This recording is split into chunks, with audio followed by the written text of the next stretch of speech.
আমি আর দিদি পড়ছি। ভিডিওটা ভালো লাগলে লাইক সাবস্ক্রাইব করবা, কমেন্টে আর ভালো লাগলে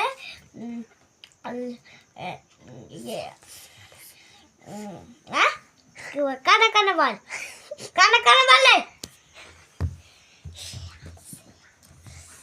শেয়ারে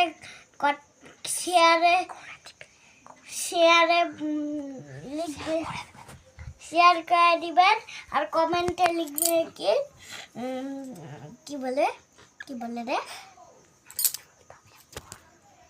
এবার মানব পড়া শুরু করছে। ক খ গ ঘ ঞ চ এবার ছ বর্গী জ ঝ ঞ ট ঠ ড ঢ মূর্ধন্য